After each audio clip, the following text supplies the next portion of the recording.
Hey everyone, Kevin A. Creedon, the man behind King Size Customs. Today's a vlog video, and judging by the title, I've already ruffled a few feathers. But if you let me explain myself for a little bit, I will. I'm pretty sure, well, I'm not even going to make that claim. If you listen to me, I have a feeling you might change your mind. Just a feeling. But the reason I haven't been making a lot of videos is I'm kind of sick. I still am fighting a cold. So that's awesome. But the show must go on. So this is something that's been sitting on my mind for a little while. You want to be unique. No, you really don't. Now, I'll give you why I'm qualified to talk to you about this. For those of you who can't see and watch my videos, I'm red. My skin is literally the color of a fire engine. About I want to say like 9 months out of the year. When it gets cold here in the mid-Atlantic, I'm purple. And I'm talking, Barney the dinosaur purple almost. A nice color of violet, and my skin turns white. I look very ill in the winter. Summer, I'm about as red as a tomato half the time and sweating. So I think I have a little bit of qualification to talk to you about why you don't want to be unique. And that goes to what I'm saying. That's my biggest sticking point about being unique. Now, I'm not going to tell you, no, you don't want to be unique. Well, I know the title's a little misleading. But here's one thing why a lot of people don't want to be unique. You don't want people staring at you or judging you. However, if you really want to be unique, you got to forget about what people are going to say about you. People say stuff about me behind my back all the time. People judge me all the time. And maybe it's not, maybe it's, what's the word? Maybe it's, unconscious, but people still judge me. I graduated University of Delaware, and I feel like I keep saying that like it's a bragging thing. I'm not trying to brag about that. I'm just saying where my experience comes from. I had professors that thought, oh, great, visually impaired, handicapped student, I'm going to have to push this guy along. Well, turns out I was one of the most overachieving students in the class. Not overachieving, but one of the most well-performing students in the class. I love to talk. I love to speak up. I love to ask questions. I love to answer questions. I love to pose questions. I guess is the same as asking questions. But,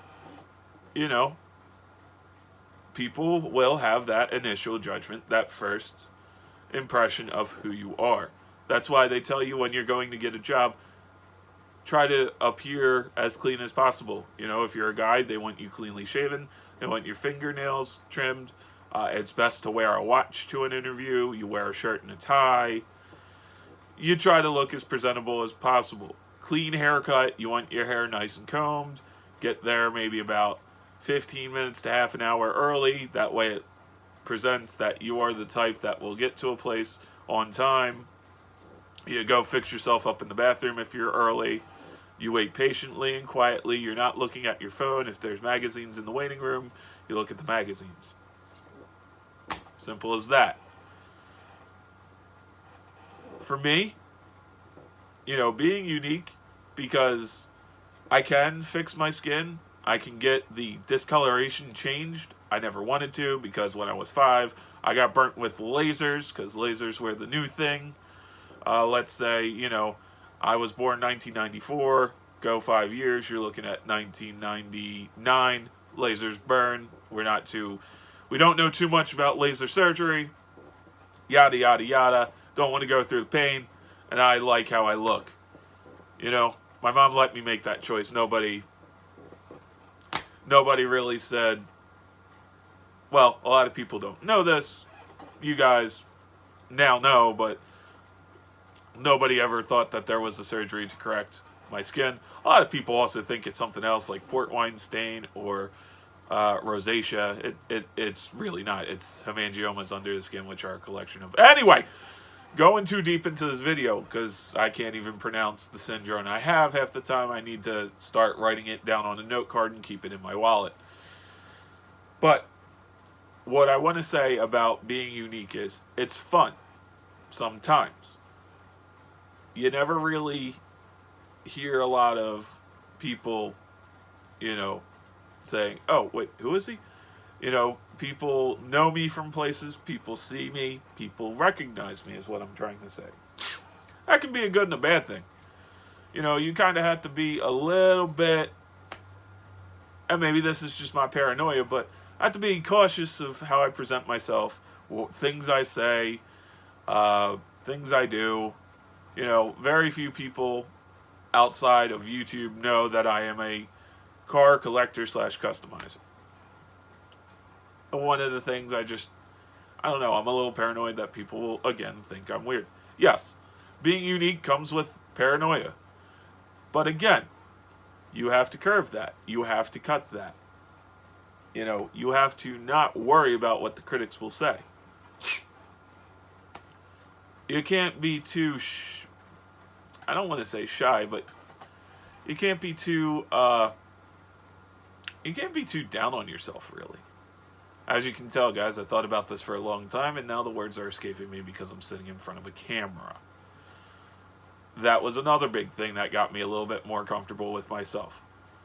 I never really liked being in front of a camera, but I wanted to show off my car collection, and at the time, the best way to get views, those sweet, sweet YouTube views that most narcissistic people, I'm narcissistic to a point, I'll admit it, that most narcissistic people want, you have to sit in front of a camera, no matter what you look like.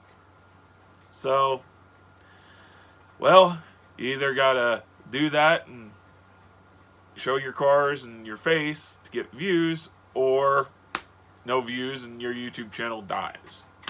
I'm no one to talk about how to create a successful YouTube channel. I have a subscriber count of about 202 people before recording this, But, hey, it is what it is. Maybe I'm an unpopular guy and a lot of people don't like me. Maybe I'm just buried underneath all these other channels in the YouTube algorithm. Maybe I don't write catchy cliche clickbait titles. Who knows? All I'm saying is, if you want to be unique, you got to be unique, but you got to take everything that comes with it. The criticism, the people laughing at you. People treat me like I'm mentally deficient, which is mean. And by that I mean the stereotypical treatment of we have to use small words and we have to sound happy and positive so this person doesn't go off. Which, if you're treating a person who's got a mental handicap or mental disability like that, you're really being more ignorant than helping that person out. Try to get to know that person a little bit, just a tiny smidge of a percent, to know that, okay, maybe this person doesn't fully comprehend these big words that I'm throwing at them, but I'll still use the same tone of voice, I'll still be pretty monotone, and I'll talk to them like I would anybody else. I'll just use different words, and I'll use a smaller sentence structure. Instead of, how are you today, sir? Yeah, no. If you ever see me in public, don't do that. The other thing, if you ever see me in public, don't turn around and run the other way and scream. I'm a person just like everybody else. And yeah, that happens.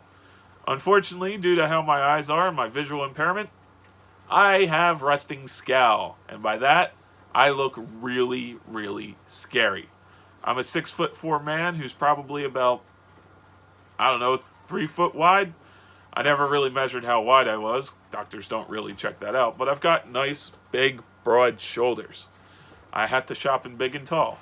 And, of course, the clothing choice that I like, the stuff that I like, my style of clothing, there's a lot of dark, scary colors. I'm a scary-looking person. What can I say? I gotta force myself to smile half the time. That way people know, oh, he doesn't want to harm us in any way. It's bad when your mom tells you after getting out of the car, rolls the window down and says, try not to scare insert type of people here. It's just the way it is. I mean, there may be something to correct how my face sits, but, You know me in surgery, I don't like lasers. Unfortunately, I have to go through some laser surgeries. I've had to go through a lot of laser surgery on my eye. Can't be helped. But getting back to the crux of my argument, if you want to be unique, you got to take everything that comes with it. You got to take the good times with the bad. You got to know the risks. You know, a lot of you guys will catch this reference, but if you want to be a woman who's got blue hair and a nice sleeve tattoo, and in the summer around here you wear a lot of tank tops, you got to kind of take the risk. You got to kind of take the heat that comes with it. The notoriety that people will pay attention to you and probably say stuff about you behind your back. But it's behind your back. You got to let it roll off. For me, people say a lot of stuff behind my back because they're too scared to say it to my face. And that just shows how scared people really are of me.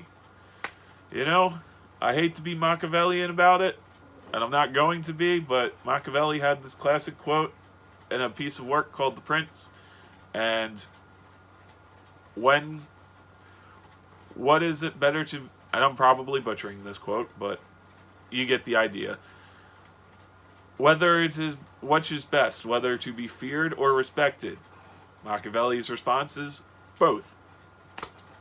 Yeah, you know, it's never cool, it's never fun, it's never great, it doesn't feel well when people look at you and stare and won't say a word. And that happens to me a lot of the time. And I'm not too quick on my feet, but I'll get better with practice. I have to remind myself to smile and say hello. And then watch what happens from there. You know, I've used our public transportation system for a few years. And one of the big places is a square in the middle of downtown. On one part of the square is, well, hold on. I'm thinking about this. I'm picturing it in my mind. If you stand directly in the middle of the square and you look across the street, there's a bank. To your right is a library. Caddy corner next to the bank is another bank, Bank of America. To your right is the old Wilmington Trust. Behind you is Hotel DuPont. Yeah, you know who you're mostly dealing with here. You're getting a lot of executives and bankers and people in three-piece suits coming out to get their lunch. And then you're dealing with a lot of people who can't afford a car, so they have to take the bus to where they're going. It's a fun mix. No matter who it is, I still get stared at half the time. Now, what I learned to do is just try to be as non-confrontational as possible. Don't stare at people because, again, people might get the wrong idea. A lot of time you do the quick 3-second look, then look down, 3-second look again, then look down, and then try to focus your gaze somewhere else. Try to focus your eye gaze somewhere else.